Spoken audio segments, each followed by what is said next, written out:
afternoon, ladies and gentlemen. Will you fasten your seatbelts for takeoff, please? Thank you. Kia ora, hello, and welcome to Sound Salad, where we toss around all things spoken and all things heard. Brought to you by Audiobooks New Zealand, New Zealand's leading producer of audio content. We hope that you will have a pleasant journey, and if we can add to your comfort in any way, please do not hesitate to press the call bell. Kia ora everybody, and welcome back to another episode of Sound Salad. I am here today with our very first author, actually, so we're going to have our first author chat, and I'm very excited to be joined by the wonderful Pip McKay. She is the author of a recent publication, The Telling Time. How are you doing, Pip? All good, Romy. Good, I'm glad. We're not coming to you today from the wardrobe. We are in lovely Avondale at the Crescendo Trust Studios, who are lovely sort of sponsors, so to speak, patrons of our wee podcast as we're going forward. So would you like to just start off, I suppose, by telling us a little bit about your journey as a writer, how you got into this thing? Yeah, sure, Romy. Cool. For me, I never really had a bucket list dream to write a book, but I have always loved writing. And for fun, about 7 years ago, 2014, I signed up for a introductory creative writing course through the Creative Hub in Auckland. Went along, and whereas most other people had an idea for this novel they'd been burning to write, I didn't. But our tutor, John Cranner, kindly said, look, go back over your life story, and there's usually something when you walk yourself through that will resonate and might give some inspiration for a story. So from there, I sort of tracked my way back through, and I thought back to, I came to 1989 when I was a young 20-something-year-old, and I had been on my first backpacking trip, and like many young women, put myself in a fairly dangerous situation when I crossed into Macedonia. And I took that, and I took just my fascination with Yugoslavia as a country in general, how Dubrovnik just absolutely captured my heart, how later, a couple of years later, the Civil War broke out, and I realised just sort of the danger that we'd sort of been in at that time, going through that country. And then when I came back to New Zealand and my kids were at school, I just got to know a whole lot of people from the Dalmatian community and was just really interested in the immigrant story. And from there, I just sort of thought, okay, how can I make a novel out of this? I thought that I liked the idea of somebody coming to the country with a secret. So I thought about a young woman called Gabriella, who might come from the island of Korčula to New Zealand. She would be exiled by her family, so she would have the secret, and that the reason that her New Zealand-born daughter would want to return would be to uncover her mother's secret, and that's where that links into that 1989 sort of, time frame. So I ended up with two time frames in the novel, the late 1950s and the 1980s, and two main protagonists, Gabriella and her daughter, Louisa. So I guess that was the starting point, and that was obviously 7 years ago. Yeah. So then, obviously, I sort of, got writing, and I got through to about 3 years sort of in, and I just thought I need more help with the crafting. Yeah. And it was at that point that I applied to, and I just feel I was really lucky to get accepted into the Auckland University Masters of Creative Writing under Dr. Paula Morris, and there were 12 of us in the year group. And it was then I kind of really then worked out how this novel could be told. And unfortunately, where I'd started the novel was actually Louisa's story, so in that 1989 period. And when Paula Morris said to me, Pip, it's Gabriella's story that has to be told, I then had to very quickly get writing for my master's thesis to sort of craft that work to be able to even hand in by the end of the year. Yeah. Yeah. So so it sort of started with Louisa's story and the reason she was going and uncover this family secret. Yeah. But what actually came out through the writing process was just this bigger story about Gabriella, this young woman from Korčula who was just determined to sort of get out and escape. And yeah, how she fared when she came to New Zealand, like many other young women at that time, and had to fit into a community and what have you. And so that's sort of how. And then it wasn't finished even after the master's year. At that stage, I had about 70,000 words, and the novel's about 100,000, which is a pretty standard sort of novel. But it was my youngest son, Hamish, who said to me, "Mum, you need a deadline for this book." And God bless a deadline. God bless a deadline. And so he said to me, "Why don't you get the first draft? Why don't you get it finished by my birthday, which was in June of 2018?" So by no word of a lie, on that afternoon, on his birthday, I wrote out the last word, and I thought, oh my God, I have a story. I thought I was finished then, but of course that was the first draft. Right. Yeah, and it's finally it got published in 2020, last year in August. Yeah. So how many drafts did you go through? Well, I guess if you look at that, what I call that first draft, there were many, many, many rewrites and what have you before. I think that's probably the hardest thing, to actually get to the point where you've got a story that's got the right sort of story arc, you've got the characters there, that you've spent time with them. The second and the third drafts for me were the real polishing stages. And I was lucky actually in 2018 and linking in with that deadline to pick up a Society of Authors Complete Manuscript Award. And so I sent my first draft off and thought they were, that possibly they would say it's ready to go. And it came back, and Barbara Else, who was my assessor from Dunedin, and she said, "Look, Pip, your description's great, the storyline is good, and it's one that will appeal, but what you need to spend time with now is your characters." And so from 2018 and through to 2019, another couple of drafts, and I just sat with the characters and got to know Gabriella and Louisa and the other cast of characters that are there. And she said to me, it's like what you're doing is that you're at the stage where you've got your characters, but you're pushing them around the page. So they're going through all the motions. They're doing what you want them to do for the story to happen, but they don't feel like they've got clothes on. They don't feel like they're real characters. And so it meant really sitting and thinking about, what was going on in their heads. Why were they reacting in the way that they did? What would they say? How would they be if they walked in the room? That sort of thing. So for me, that was just, it was just the best. It was such a cool stage to feel those characters come to life, and as if they were sitting beside me. Yeah, and that they feel like real people to me now. Yeah, totally. So if we sort of were to suggest perhaps that Louisa's sort of storyline throughout is somewhat reminiscent of perhaps your voice and your journey at that time throughout the 80s and things, where's Gabriella's voice come from? And in terms of actually writing something that's quite remarkably accurate about people migrating here in that time, I mean, the simplicity of not even having a phone, and being able to try and find your way around and navigate your way as a young woman, least of all as a young woman in this brand new place. Yeah, I'm quite interested because obviously they're both very different voices in the book. They are very different tonally and everything. And the pace of the story is very different, which I was wanting to do to kind of try and reflect the different time frames. I mean, Gabriella came out in the late 50s, so I was trying to represent that. But to go back to your question about her voice, I mentioned that I had known lots of Delhi families. Yeah. And one family in particular, a lady called Tonka Marinovich, she told me a lot about her story, and I suppose I based it on her time frame of coming and some of the things she told me about. And also I just sort of spoke widely to a number of people at the Delhi Club, reading a lot of Croatian literature and what have you, just to sort of hear the voice, hear the stories, the type of things that they did.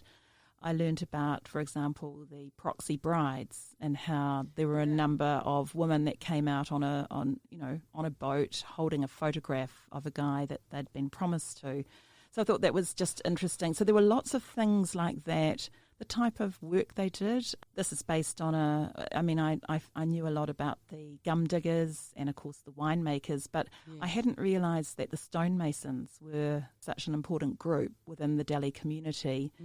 And when there's a whole lot of things that link together, but because I think I had Dubrovnik in my head, but it felt too big a place, I wanted Gabriella to come from an island, and so I hadn't actually been to Korčula.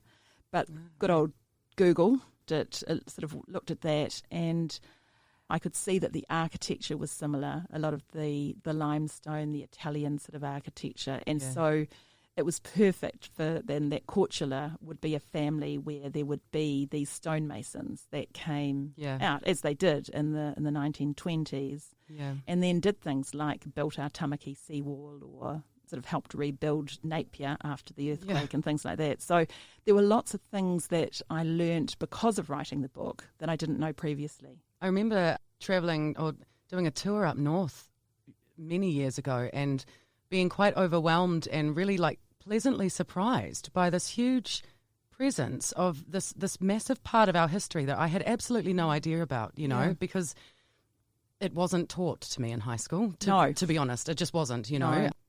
And that was something else that I kind of, was quite interested with you in regards to even selecting this as a setting, Obviously you travelled there as a younger woman, but was there more other than just the experience of having been there or the magic that you felt there or not? Was there more, that sort of added to why it was that you were so drawn to that part of the world? I think it was mainly that magic that I was there. I think back in 1989, and as a 20-something woman that had never left New Zealand before, as was common at that time for people our my age and sort of older. It was like the first country that felt really different to me. I'd gone through Canada and America and England, and I'd landed in Greece. And Greece kind of did it, but once I got into Yugoslavia, Tito, a socialist government, it was political stuff that I hadn't really heard about either. Yeah. And I think that just grabbed my attention. And I think the disparity between the country at the time, there was a lot of inflation because of the sort of the civil unrest that was starting to brew. Dubrovnik, before Game of Thrones was even a thing, it was just the most amazing place to visit. It did just spark my attention, and I think that's when John Cranach said, look, step back. That was the thing that I felt that I might be able to sort of communicate through writing, and kind of transfer that feeling of when you're backpacking and as a young person, and as I said, the sort of the decisions that you make that it can impact, sort of later on. And then I think mixed in with that was just I've always had an interest in immigrant stories, and it's been interesting with this book that a lot of people, whether they were, say, Dutch or Italian or whatever, groups that came here, particularly in that time frame, and I think that the Dutch were sort of, like the Yugoslavs, for sort of that, that sort of time frame coming, but people have enjoyed relating back to that immigrant experience, and those, I think, people stories just interested me, and that's what I wanted to write. Oh, you've done so beautifully. I loved it. I had to narrate this book actually for Blind Low Vision NZ, but I'm really, really glad that I did. There were some interesting themes that, granted, could be relatively triggering, but as a young woman being able to read the story of a younger woman than myself and an older woman than myself and sit in that little interstice and really sort of reflect on what on earth would I have done, and there's space for you to be able to do that, particularly as a young woman reading it. I'm sure that there are 1,000,001 men that will also resonate. You will, trust me.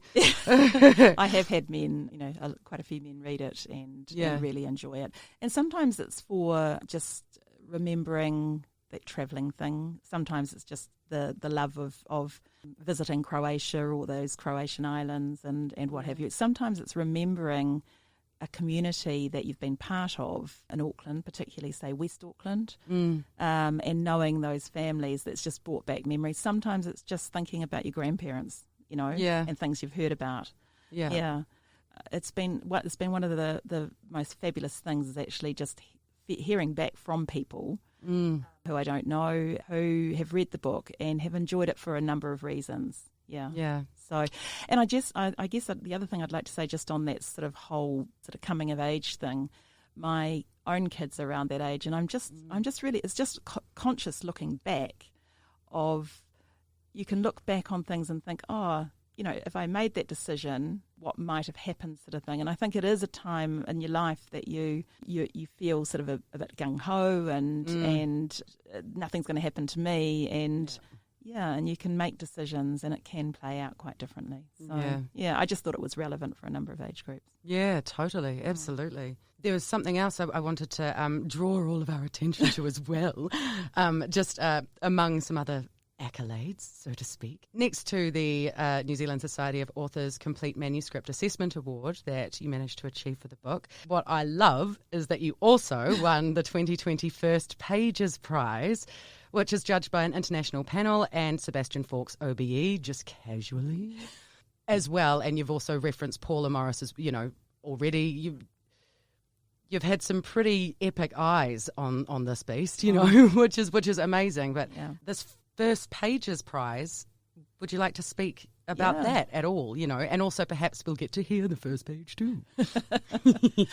The First Pages Prize, it was just a competition that I heard about at the end of 2019, and I thought, right, that'll be a good one to enter. Yeah.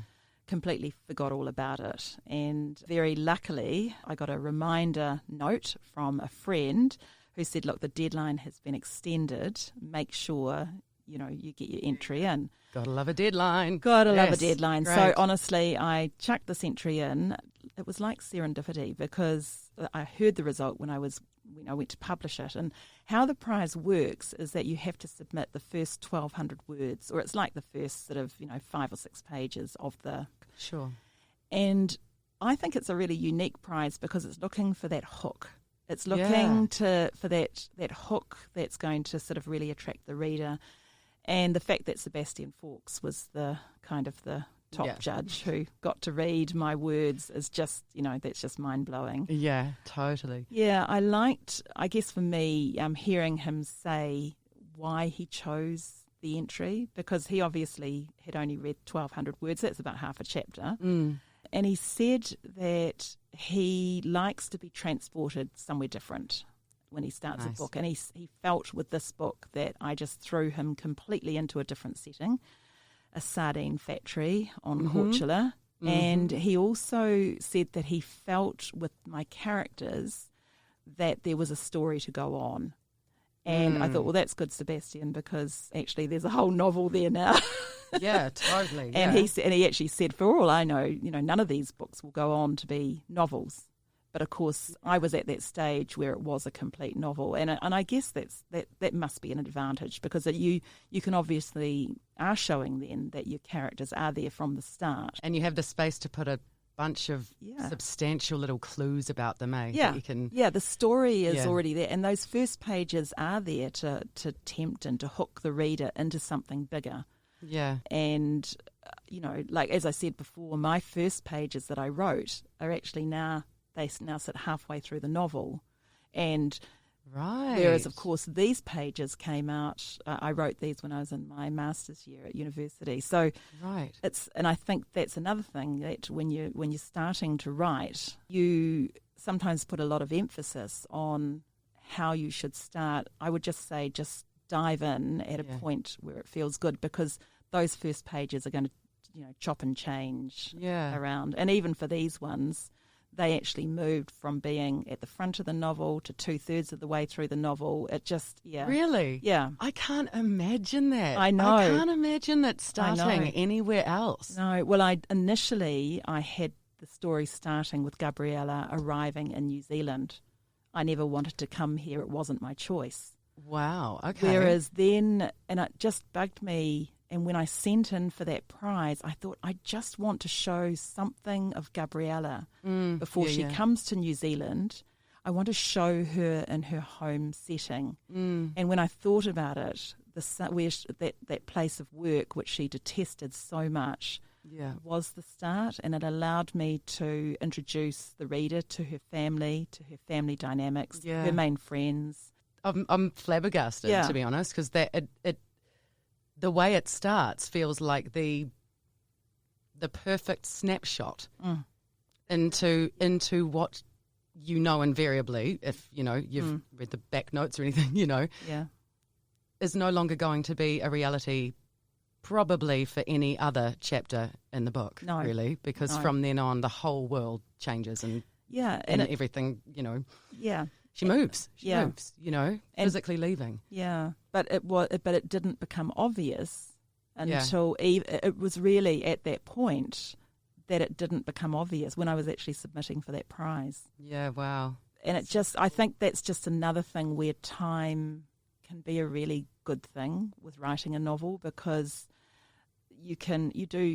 things do change, and whether it's because you get to know your character better, but that was just always something that bugged me, and so I pulled that chapter forward. Yeah. And when it was, and it kind of, it solidified its place, obviously. Yeah, absolutely. Gosh, I love that. I'll sort of cling to the sort of thematic notion of time now really quickly, just before we hear our first page, because I'm adamant that we will. Something that I really loved about, just when I first approached this book, to be honest, is the automatic double entendre name, the notion that the telling time, as in time can be telling in what it presents to us as we go through our lives, and telling's use as a verb, as in it's now time to tell someone something. It's kind of like a mini sort of précis of some of the major themes in the book, in a way. Is there anything that you can tell us about how you came to the title? Yeah, we had to come up with a title in our master's year. Right. For our manuscript. Necessity. And I like alliteration, and I also like, as you say, the sort of the background thing to that it is, the novel is set in telling times. Yeah. I think another thing that I did sort of politically come across, just women's role in the 1950s, and how that was really telling for women, and sort of all the sort of advertising and things that were around it. But of course the telling, the Yugoslavia going into civil unrest and what have you. So Gabriella's situation, coming exiled from her family, being sent away and having to sort of work for a family here that she come into sponsors that she didn't know. But at the heart of the book is secrets, and secrets that demand to be told sort of 30 years after the fact. Like they cannot sort of lay underground. And so it just seemed to sum up a lot of that thing. But to be honest, when I thought of it, I said to Paula Morris, and she said, that's a great title. And I was kind of don't know. And actually a lot of people said, I don't know about that title. Don't know if it's a good title. And to be honest, I couldn't think of anything else. And then when I put it onto the book, and when we got the cover and everything done, and it's ended up with a tui on the cover, sort of that nod to New Zealand. And I also thought birds are quite telling creatures through the times. It just, and when it sat on that book, it just felt right. Yeah. But I'm pleased that you picked up on my double entendre. You'd only really probably necessarily get it after you'd finished reading the book, but just only because you've drawn attention to the book art, because it's beautiful. Who was it? You thanked her? Oh yeah, I've got a gorgeous friend, Catherine Farquhar. Right, she's an artist. Yes. She's got a studio over in Takapuna, and Catherine painted the canvas for the cover during lockdown. So it's been a real. Wow. Really, it's been quite a lockdown sort of story in lots of ways right. in terms of getting it published and all the rest of it. I had a photo that another friend had taken that I'd seen earlier the year before, so 2019, of a tui and a persimmon tree. And I looked at that picture and I just thought, I can see that on the cover. So I held on to this photo, and when it came time to sort of think about, doing the cover, I said to Catherine, look, would she be interested? She said, yeah, absolutely. And she had a great love of maps, and so she said, why don't we put the map of Dalmatia, Croatia, on the background, which kind of looks like you might not have noticed that. I didn't actually. Yeah, you see it. It might look like sky or just a bit of land or something like that, but it's actually the Croatian coast, and just above the is the island of Korčula. Really? That is so cool. Yeah. And, I mean, you can imagine that with a project like that, what could have gone wrong. I mean, Catherine had never painted a canvas to go on a book cover. Sure. So she just sort of kind of worked it out. Yeah. And I just let her go and didn't have any idea how it was going to come out. But, honestly, when she had done it, and she finished it just towards the end of the first lockdown, got a photographer to come in. We went to his studio to get it photographed. It was Zate Ackerman, and he's a professional photographer. He took the photo. It just looked gorgeous. And honestly, I'm just so stunned with the cover. It's just I just think it's beautiful. I mean, as a piece of art, and I've obviously got the artwork on my wall now, so, beautiful. Yeah, full circle. I love it. Oh, I love that stuff. Yeah, and lots of people have said to me, actually, how much they love birds, which, I hadn't realised that it's quite an appealing thing. It's quite a different cover, I think. Yeah, totally. For a book. And it's definitely been one that booksellers have said to me, oh my God, the cover's beautiful. It's just so, it makes it, I think, an appealing cover. Yeah. You're not meant to sort of judge a book by its cover, but I think sometimes it helps to have something that's appealing. Well, especially when there's not knowing that was the Croatian coastline, I love unearthing little creative things like that where you go, I didn't even realise. But now that I see that just gives me even more added respect for sort of the multifaceted, multi-layered artistry that goes into these things that upon just being a reader, you don't actually really get the full understanding of, until someone actually talks to you about what went into it. What went into it, yeah. Oh, yeah. I mean, I think about the hours of research that I did for this novel. It's just incredible. And also, like the other stories that I wrote as part of it that didn't make it into the novel. Right. Yeah. Like there's lots of that sort of thing as well, which I'm hoping are actually going to help me with my next book. Very nice. Because I'd really like to sort of tell Louise's story, which is where the novels, where the novel started. So, yeah. Cool. So, yeah, lots to, 6 years running. I know, but I'm just like, I've had a solo in my head for 7 years as well. Like the number of half-finished documents and things that seem to be on most writers, bibliophiles, creators, makers, laptops is just a travesty, It is a total travesty. If only we had more time in the day. If only we had more time. It'll get done, even if it does take 6 years. Yeah. Well, yeah. I mean, that was, I guess, for me, that was probably 3 years full-time writing. Yes. And, the first 3 years was sort of, not dabbling, but because I got a fair chunk of the book done, but it took me a while to feel like I was actually going to do this thing. And then I think I got so far through, I thought, there is no way I'm not finishing this absolutely. now. I've just invested too much time. Yeah. And also people started asking me, so when is it going to be finished? That's always a good kick up the bum, eh? When someone's like, oh, you've been talking about that for a number of years. Yeah. What's going on with that? Yeah. I love it. Well, without further ado, shall we bounce on to here, our page one? You can finish wherever you feel like page one sort of finishes for you, I think. Let's leave it like that. All right. Okay. So we're on the island of Korčula. It's 1958 and Gabriella is at work. Sardines. We reeked of them. Me and all the other women working at the Yardrunker fish factory. Their stinking oil greased up our hair and our skin, and their flesh got wedged under our fingernails. I could taste them at the back of my throat. We sat jam-packed beside the conveyor belts or on long tables, trussed up in our matching white uniforms and headscarves, preparing the sardines, sorting them and stuffing them into cans. There was no escape, and complaining made no difference. I would be trapped there until I got married, and even then it wasn't a guaranteed thing.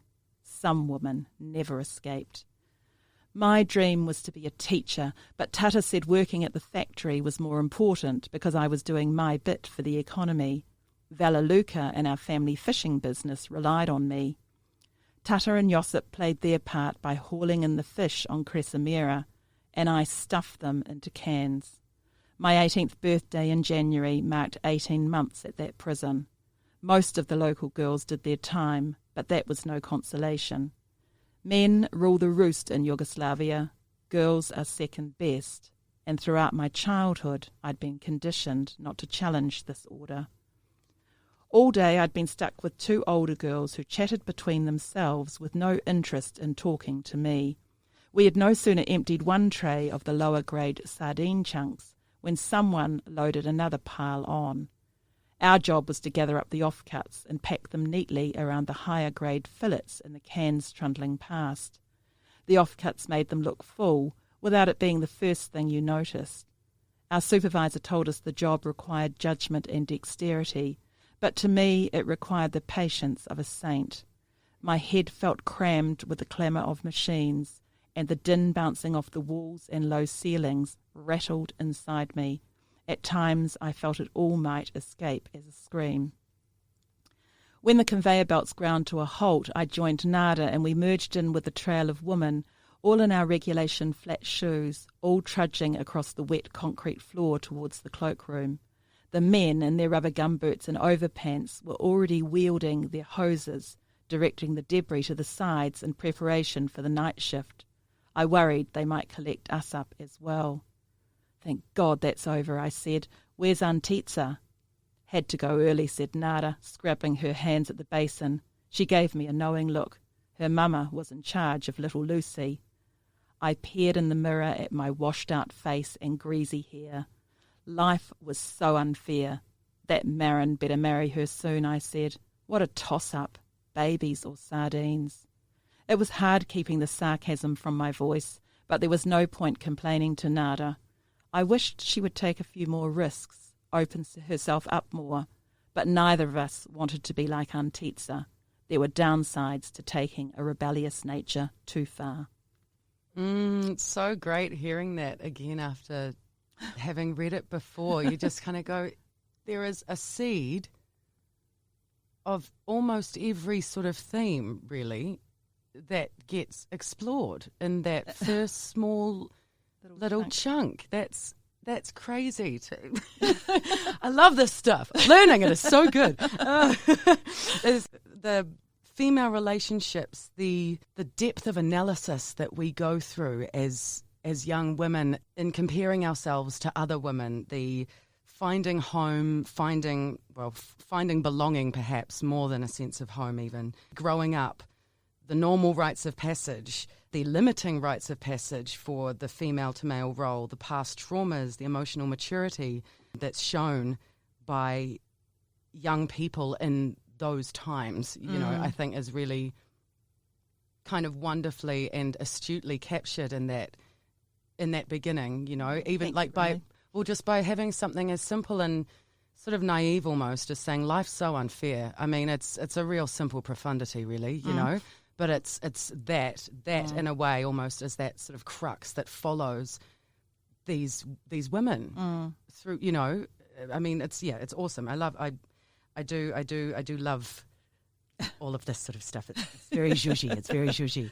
In terms of the intergenerational trauma and the next generation picking up the kind of hangover effect of their parents or grandparents not having been able to fully be honest or open with what they were going through perhaps in their lifetime as younger people or something, you know, what was that process like, I suppose, sort of writing that intergenerational thing? I mean, that's a hard cookie to crumble, you know? I guess I had I suppose, my own experience, like how I had felt about my own mother. And I remember at the time thinking, oh, she would just never have experienced anything like this. Or Really? So, yeah, I did. I actually, as a 20-something, I probably didn't give her the respect merit really that was perhaps due for what she herself had gone through. And I think possibly my own. I've got boys, 3 boys. 2 of them have read the novel. 1 hasn't yet. Big smack. Interesting. But I think it sort of opened up conversations with them as well. And I think with Louisa, I think she suspected her mother's secret was something pretty banal, that because of the time, and I think once she, through the book, that secret is obviously uncovered, and I think it's that feeling of respect, or the knowledge that by sharing secrets or things of our past, how that can enrich a relationship. Because I think there's a lot of that in the intergenerational thing, that sometimes if you don't push, you don't get the benefit of knowing that person as well as you might. Yeah. Yeah. So absolutely. I guess I was taking it from my view as where I am as a mother with kids of that age, but also remembering back and thinking about my own mum now, sort of thing. Yeah. So I think there's a lot just within that theme, by itself. Huge. So Lots much to explore. So much reflection Yeah. and necessary reflection as well, it seems, when it comes to writing in these 2 very different times, and about these. It was fun though. It was fun to go back and explore. I wasn't born in the 50s, but to explore what it would be like at that time. And so that did involve me going back to Women's Weekly magazines, or things that were written, looking at the advertising and things like that, looking at photos, speaking to mum and dad about that sort of time, and what they did, and letting your imagination. That was the fun part. I think possibly when I started with the Louisa story, because I was relying on travel journals and what have you, and my own experiences, although I would like to say the book isn't autobiographical, it was sort of taking an experience that, and I just,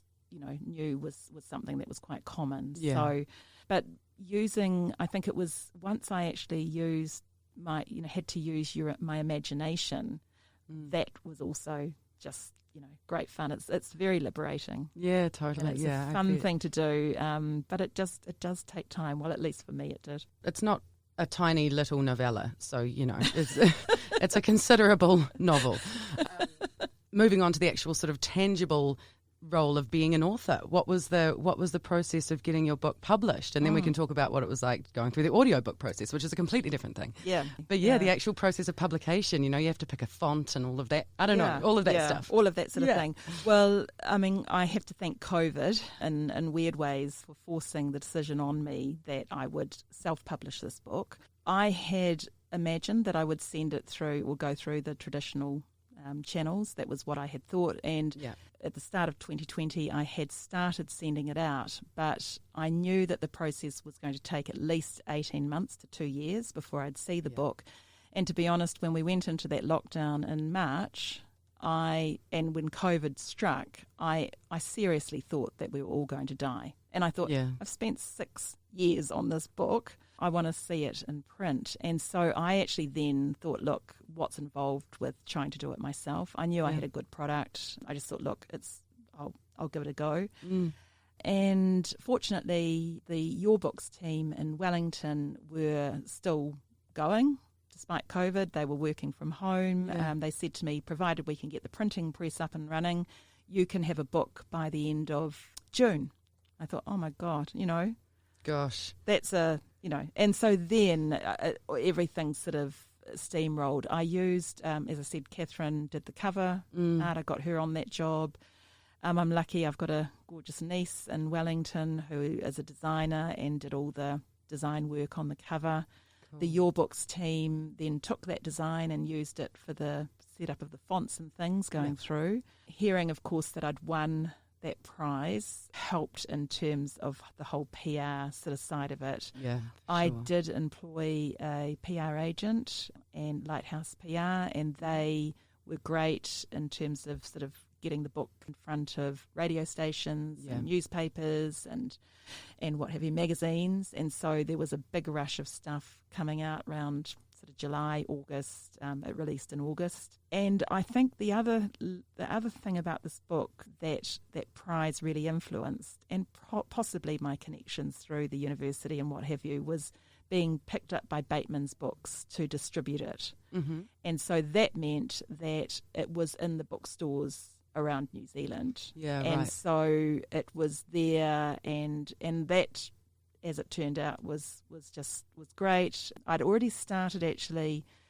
a social media sort of program for the book. I'd set up an author page in anticipation of publishing in October the previous year. So I'd sort of had 6 months sort of with an author page and an Instagram page and what have you. So I decided on that forum that I would just sort of take people along with me on the journey. Yeah. I didn't know how long it was going to take at that stage. It could have taken 2 years. Yeah. But in fact, it was sort of just under a year by the time I had this book. And I think with the impetus of that prize and that social media sort of following gathering, like campaigning for yourself. Yeah, really, it just became part of it, and it didn't feel, well, it certainly wasn't something that felt natural to me to begin with. But by the end, I actually enjoyed it. I actually enjoyed sharing the journey, sharing the highs and the lows along the way. That was motivating in itself, and it kind of kept me on my toes to keep things happening. Yes. Social media can be like mini deadlines in a way. And I mean, even things like I was meant to have my launch party in August, and of course Auckland went into its second lockdown, which prevented that. But by that stage, I was so much into this sort of social media gig that I thought, oh hell, I'll just do a live stream, launch. Yeah, great. Oh my God, technical difficulties and all the rest. But, it was a buzz. And I think, like just that sort of thing, it's just part of the journey of this book that I never expected would happen. And, in the book then spent 9 weeks on the top 10 New Zealand fiction list, which is just incredible. Yeah. And, I was, and then sort of from that, I was at the Auckland Writers' Festival, that's just been, and I thought to myself, here I am standing up, doing this, like presenting to this audience at the festival. Who are you, girl? It's just Could been you so have cool. thought of it a year ago? It's just been so cool. Yeah, I bet. I guess another little thing I'll mention, which is a bit odd for this book, in that it's only been put out in print. So at the moment, it's only been available in New Zealand. So that's my next step. I've actually just uploaded it onto Vellum. So it's going to be able to go up on ebook and Amazon and what have you. And hopefully, an audio book and everything in due course. So, yeah. Awesome. So just it's the book that keeps on giving. Yeah, totally. Well, I mean, I was going to ask you that actually from the next sort of the next steps. I know that you did mention that there were some sections of this book in terms of your writing that didn't make it to the final cut, shall we say, and actually feeling as though you've got closure over the story, I suppose, is going to require another project, isn't it? Do you think? Yeah, it is. And I have started, and I think I think the book lends itself. I'm probably not one that really wants to think about a whole series in this, but I think a sister book. The 2-book sort of thing. So this book, Gabriella's story, took over. Yeah. But I think Louisa still has a story to tell, and I guess that's where it started. Like I thought about her, and Louisa would have to deal with going back into Croatia with the war as it was sort of coming up, and dealing with what had happened to her. And also I think she's a lawyer. And she's pretty inquisitive. I think she will be absolutely determined to sort of, find out more about what happened to her mother and that secret, to track down the people involved with that. And so I think I think London in the 90s, pretty cool setting. That's a spot and a half. Yeah. So I just think it would be a completely different kind of book. Sure. But it would still, I think, carry the trademarks of what people have enjoyed with this, of being like a story where people can really sort of get to the heart of the characters and feel like they're sort of, moving through with them. And and caring about what happens to them. Yeah. So lots of people have said, oh, I just didn't want it to finish. But I think, I think it had to finish at the point that it did, but I think there's still a story to go on. Yeah. So that just means actually putting the bum on the seat and, Again. getting going again. So, Yeah, right. But yeah, I'm ready. I'm sort of, I'm getting the ebook up. That's the next step. And then I'm kind of ready to hunker down for winter, and hopefully it won't take as long as what it has this time, Yeah, interesting. Another kind of process in, eh? I mean, do you think, knowing what you know now, obviously you've gone through a 6-year process with one project, that's massive, with all of the knowledge and all of the advice and opinions and everything, and Paula's words and Sebastian Faugh's words, like all of that, how do you think all of that knowledge, and I think also I'll add to that the added confidence now of knowing that you can be that woman, or that you can stand up in front of those people and know what it is that you're talking about because you do. How do you think that will impact or alter or anything with your process this time? Will it be a similar sort of thing, do you reckon? Or I think it's scary because no, really? you wonder, in some ways I think, could I do it again? Of course I can, but I guess there is that thing that you think, am I still being an imposter? Did that just happen through, and was this just a story that had to be told, and you were so embedded, or you were so, what's the word? I'm the author here. You were so glued to it? Well, I don't know, what is it? Something like that. The story really grabbed me, and it wouldn't let me go. And that was part of the reason for that 6-year process. And I just hope that this next story be the same way. I'm confident that it will. But it's that thing, I think it's like anything, getting into something and getting yourself far enough in that it matters. Yeah. At the moment, story is sort of there, but I haven't completely invested in it. And I think once you do that, then it doesn't matter how long it takes or how long you have to sit there or how many late nights. It's that passion for the story, and then I'm hoping it'll be the same as this one, that it just has to sort of, has to come out. Yeah, totally. But there's that bedding in process, which is just damn hard, and it's just and you do start writing, and when you first sort of start putting the words down, they don't look right, and they need a lot of shuffling around, and so it just takes time. Yeah. And you sort of just have to be okay with that process, really, as uncomfortable, I think, as that can be for a lot of us. Any creative process is going to be a bit messy. And I think it's tricky. It's really hard to be okay with that a lot of the time. I know it is, and I think because when you've got a finished product and then you're starting again with the sort of the crappy stuff that needs to you just need to get out, but. I just have to go by my own advice, I think, and that is of, just picking something that really, interests you about the story and just chucking yourself into it and just writing. Yeah. And I think it's just getting words down. And once you've got words down, then you've got something to mould and to work with. There was a really sort of compelling relationship in the book that I really resonated with, and I think any young woman who's ever travelled anywhere will probably resonate with this, especially if they've gone with a friend. Bex, yes.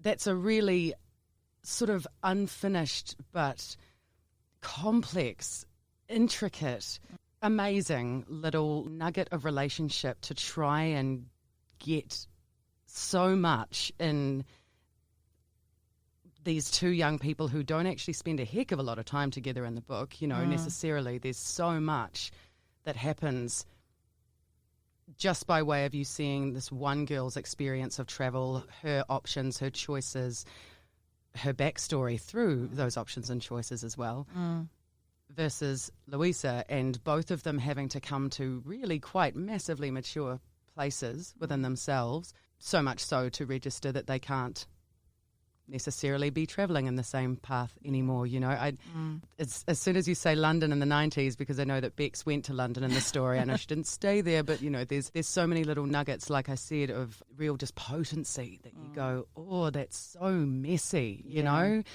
Those complex, like those really complex things are so, you know, like and they're, to really kind of capture that and to capture the humanity in that, because they were both a bit wrong, you know, like, and being able to capture that really is really awesome to read, you know, and to sort of, I don't know, to just wallow around in the sort of fallibility of us as young people. As young people, or know? just in relationships generally. Yeah. You know? Yeah. You know, there's just so much of that, isn't there, where you know, there's just stuff that happens and things just go often in the wrong direction, and sometimes it's hard to pick up those pieces again. But, you know, that could well be another theme in this next book that could be picked up. It's, definitely. I think it's probably unfinished business. Yeah. Oh, I love it.